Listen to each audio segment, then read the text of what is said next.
Ce journal vous est offert par le FPI, Fonds des promotions de l'industrie, votre partenaire privilégié pour la réussite de vos projets.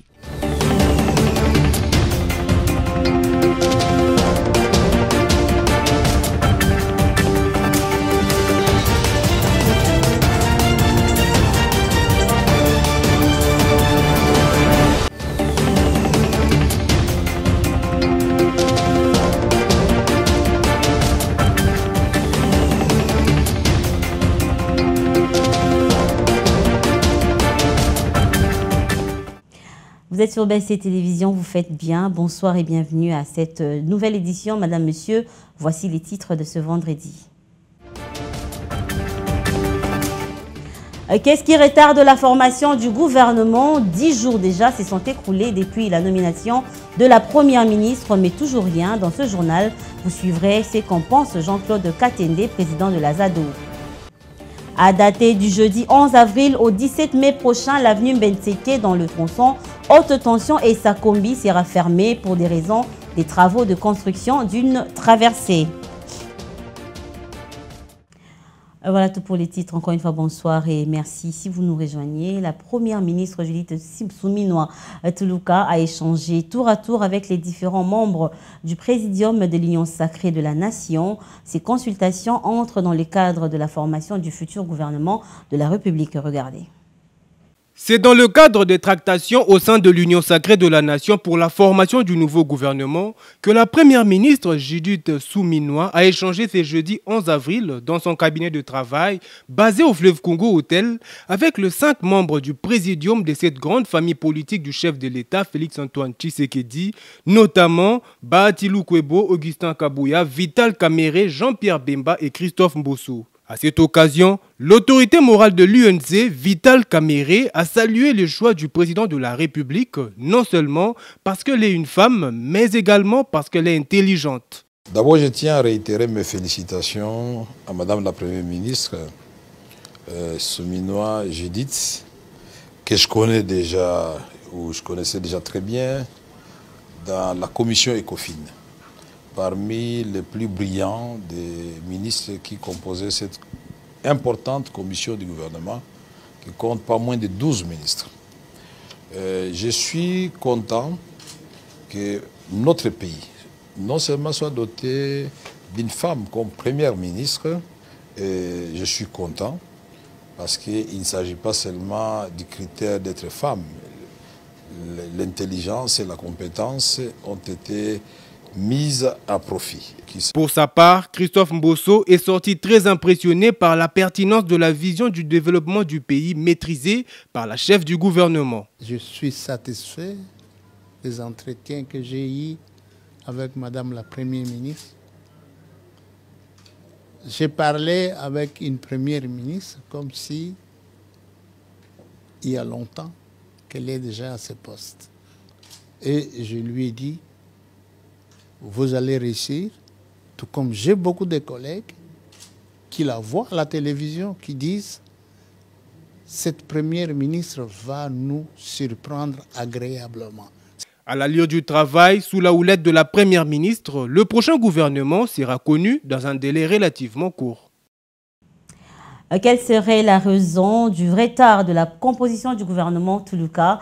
Quelques acteurs politiques et activisme des droits de l'homme sont montés au créneau pour essayer d'analyser la situation à leur manière. À ce sujet, je vous laisse suivre cet élément qui nous en dit plus.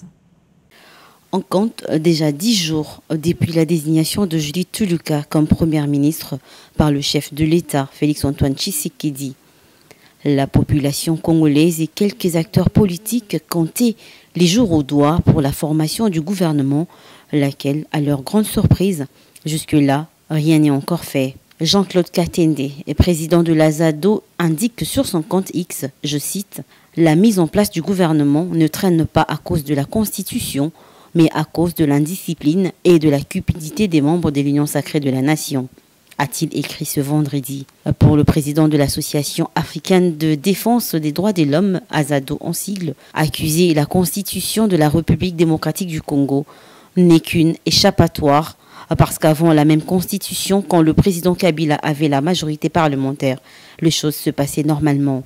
Pour rappel, Judith Tuluka a été nommée première ministre le 1er avril 2024 en remplacement de Jean-Michel Samalou Kondé, élu député national. Et en justice, pour s'enquérir de l'exécution de la décision prise par l'État congolais qui concerne le désengorgement des prisons en République démocratique du Congo, les députés du Nord Kivu ont été reçus les jeudis 11 avril 2024 par la ministre de la Justice, Rose Mutombo Kiese. Juliette Fika. Au cours d'une audience qui leur a été accordée par la ministre de la Justice et garde-sceaux Rose Mutombo Kiese, un caucus des députés nationaux du Nord Kivu a donné une plaidoirie concernant la décision prise par l'État congolais, celle de désengorger les prisons en République démocratique du Congo. Ces derniers ont fait savoir à la ministre que cette décision de libération des détenus doit également se poursuivre à l'intérieur de la RDC.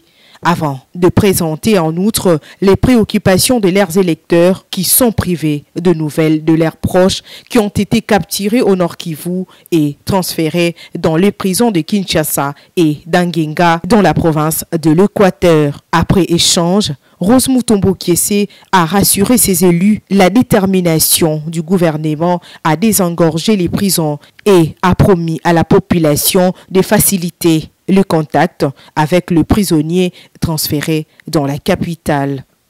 Un mot de santé dans cette édition. Depuis le jeudi 11 avril, les experts nationaux et internationaux en santé se réunissent à Kinshasa pour élaborer la stratégie commune pour lutter contre la monkeypox qui traverse déjà les frontières. Dont le premier cas a été découvert en RDC. C'est le ministre de la Santé, le Dr Roger Kamba, qui a donné le coup d'envoi de ces travaux techniques qui dureront 2 jours. Juliette Fika pour les détails.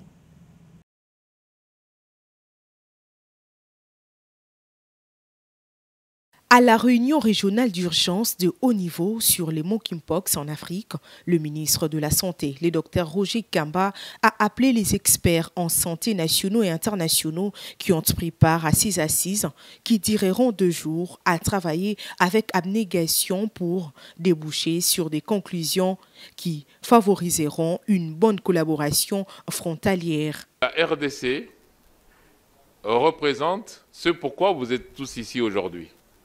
Un pays carrefour où, avec 9 voisins, chaque chose qui impacte la RDC impacte les autres voisins.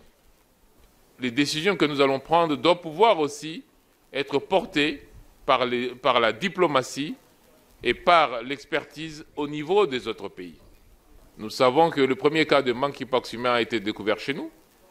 Nous savons que nous allons résoudre le monkeypox à partir de chez nous. Nous allons mobiliser l'école de santé publique, nous allons mobiliser nos experts locaux, et je rends ici hommage au professeur Mouyembe, qui est celui qui a travaillé sur ce virus depuis le début. Signalant que cette réunion régionale connaîtra la participation le samedi prochain, le jour de sa clôture, plusieurs ministres de santé de plus ou moins 11 pays d'Afrique, dont 7 sont déjà infectés par le monkeypox.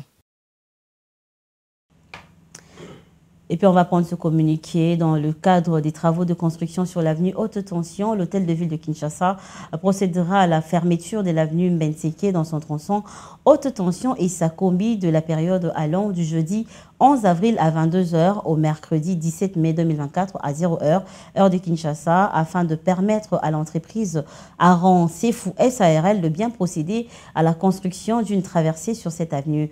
Ainsi, il est demandé aux usagers de cette avenue Mbenseke de prendre toutes les dispositions pour la déviation de leur trafic pendant la dite période, fait à Kinshasa le 10 avril 2024, Jean-Tiningo Bilambaka, le gouverneur. Tout à fait autre chose à présent, le général-major Jean-Pierre Kassongo, commandant du service national, a présidé le jeudi 12 avril dernier à Kanyama-Kasese la cérémonie du dernier bataillon de la première série du service national et qui ont terminé leur cursus des formations et ce sont désormais devenus des bâtisseurs et agents à part entière à l'idée du service national en République démocratique du Congo. Roger Matadi. Une grande cérémonie des remises de brevets a eu lieu au Centre des formations et encadrement de jeunes, Félix Tshisekedi à Kanyama-Kasese. Les brevets ont été remis par les commandants du service national, le général-major Jean-Pierre Kassongo Kabwika, avant leur affectation dans différentes provinces de la RDC. Pour ces bataillons, c'était un jour de joie qui se réalise dans leur vie.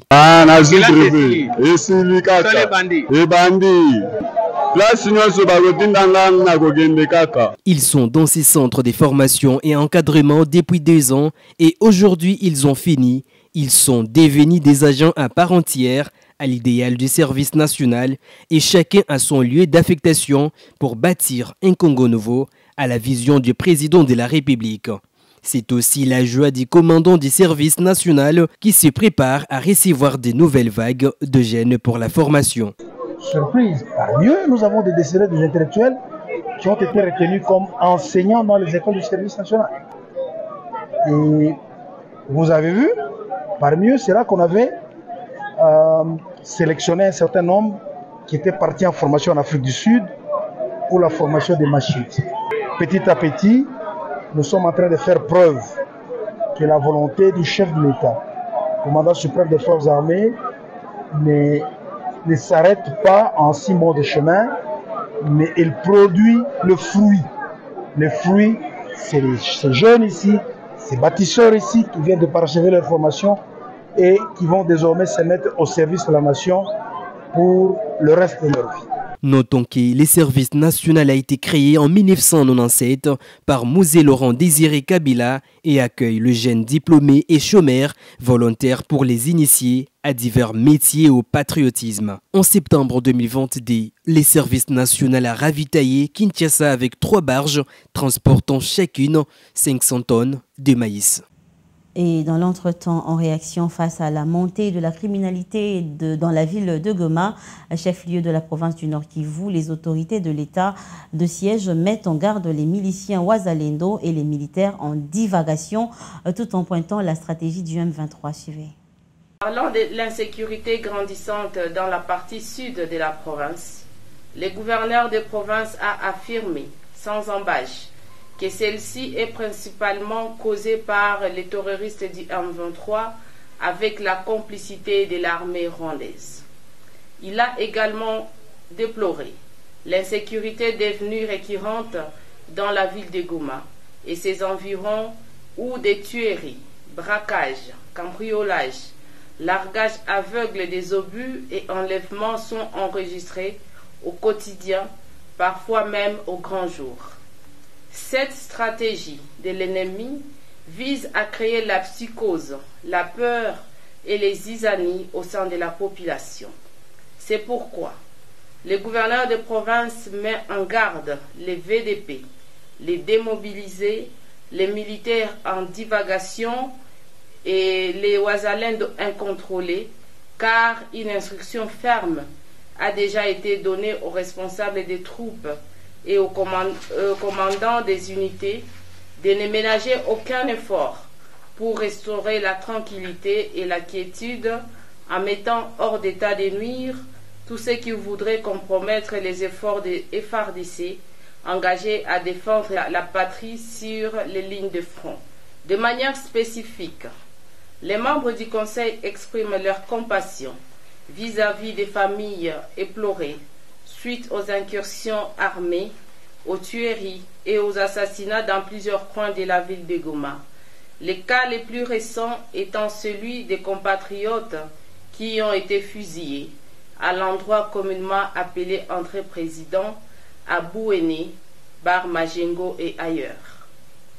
Le Conseil informe toute la population que les enquêtes pour identifier les auteurs, les complices et les co-auteurs sont en cours pour élucider cette question. Restant toujours à Goma, où l'insécurité dans cette ville, les conseillers communaux de cette commune qui porte le même nom exigent la plus haute peine contre les auteurs de cette situation. Ils l'ont fait savoir à travers un communiqué signé par 11 membres de ce conseil communal. Regardez. Communiqué de presse. Nous, conseillers communaux de la commune de Goma, constatons avec regret la profonde dégradation de la situation sécuritaire dans la ville de Goma en général et dans la commune de Goma en particulier, nous invitons les autorités compétentes ayant en charge la sécurité de la population dans leurs attributions de prendre urgemment des dispositions qui s'imposent afin de sécuriser la population et leurs biens. Nous appelons aussi la population à la vigilance et à dénoncer les cas suspects. Quant à nous, nous vous rassurons notre implication pour contribuer à la restauration de la sécurité et d'assurer le suivi pour l'application de la plus lourde peine qui doit être infligée aux criminels. Nous présentons nos sincères condoléances aux familles endeuillées par cette barbarie humaine. Fait à Goma le 11 avril 2024, les conseillers communaux de Goma. Au Nord Kivu, oui, mais aussi au Sud Kivu, le transporteur et les acteurs de la société civile ont décrété 3 journées, c'est-à-dire du 9 au 11 avril, une grève sèche pour dire non aux tracasseries policières dont sont victimes les chauffeurs de la ville de Bukavu. Roger Matadi pour plus de détails. Les voitures taxis affectées au transport en commun ne sont pas en service dans la ville de Bukavu depuis 3 jours. Cette grève a été initiée par des associations de transporteurs et autres acteurs de la société civile du Sud Kivu. Un calvaire pour les écoliers, étudiants et autres fonctionnaires qui ne savent pas comment se déplacer. La société civile du Sud Kivu accuse certains éléments de la police de circulation routière d'exiger de l'argent aux usagers et sans motif valable. Certains membres des associations de transporteurs font déjà l'objet des intimidations, des arrestations et même des poursuites judiciaires. Nous tenons à dire que nous allons passer à une autre étape. Pourquoi pas même ne pas parvenir à exiger le départ de certaines autorités de la police qui sont à la base de cette situation au niveau de la province Sud Kivu. Notons que ces journées sans transport au Sud Kivu ont été organisées suite au manque de compromis après des rencontres entre les autorités policières et les organisations locales. Et en dehors de nos frontières, plus précisément en Afrique du Sud, il n'y a pas que les infrastructures électriques qui posent un problème. L'accès à l'eau courante et potable est de plus en plus problématique. Selon un rapport ministériel de décembre 2023, les 2 tiers des stations de traitement des eaux ne fonctionnent plus normalement. Reportage de nos confrères de France 24. Regardez. Amanskral n'est qu'à 1 heure de route de Pretoria, mais ses résidents n'ont pas d'eau courante potable. Alors un camion vient les dépanner, mais seulement 1 fois par semaine. Il alimente en eau potable les quartiers d'habitation, mais aussi les hôpitaux et les écoles de la ville. D'Olive ici depuis 2009, elle assure qu'elle n'en a jamais assez pour sa famille de 5 enfants.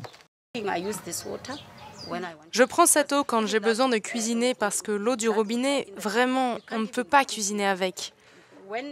Quand elle bout, il y a quelque chose qui sort dans la vapeur, quelque chose de sale. Je ne sais pas ce que c'est, ça ressemble à du sable, mais on ne sait pas trop ce que c'est en fait. Une épidémie de choléra avait fait 15 morts, dont 2 enfants en mai 2023 dans cette ville. La station locale de traitement des eaux a un besoin urgent de rénovation. Le président Ramaphosa s'était rendu sur les lieux en juin 2023, promettant aux résidents d'investir 50 millions d'euros. Le conseiller municipal assure que les travaux de réhabilitation ont commencé. Ils nous ont promis qu'autour des mois de novembre-décembre, les travaux de l'usine de traitement des eaux seront terminés et que les résidents auront enfin de l'eau potable. Les habitants d'Amanskral ne sont pas les seuls à manquer d'eau. Selon un rapport ministériel, la crise est nationale. Près de la moitié des robinets du pays fournissent de l'eau qui présente des risques pour la santé. Les experts assurent que cette crise aurait pu être évitée. Cela fait 30 ans que des recherches ont été faites et nous avions expliqué en 2010 que nous étions dans un tournant, comme pour l'électricité en 2008. On avait prévenu qu'il fallait commencer à investir dans les infrastructures et s'assurer d'avoir du personnel qualifié au poste clé. Malheureusement, rien de tout cela n'a été fait. Douli ne sait pas si elle votera pour l'ANC aux élections du 29 mai. Comme la plupart de ses voisins, elle considère que le parti au pouvoir est responsable de cette situation. Et on passe au rappel des titres. Qu'est-ce qui retarde la formation du gouvernement? 10 jours déjà se sont écoulés depuis la nomination de la première ministre. Vous avez suivi dans ce journal la réaction de Jean-Claude Katende. À dater du jeudi 11 avril au 17 mai prochain, l'avenue Mbenseke dans le tronçon haute tension et sa combi sera fermée pour des raisons des travaux de construction d'une traversée. Et voilà, c'était là l'essentiel de l'actualité de ce vendredi. Madame, Monsieur, merci à vous de nous avoir suivis. Portez-vous bien et restez branchés au programme de BC Télévision, mais tout en prenant soin de vous, car on se retrouve alors prochainement, mais ça sera avec le même plaisir. Au revoir.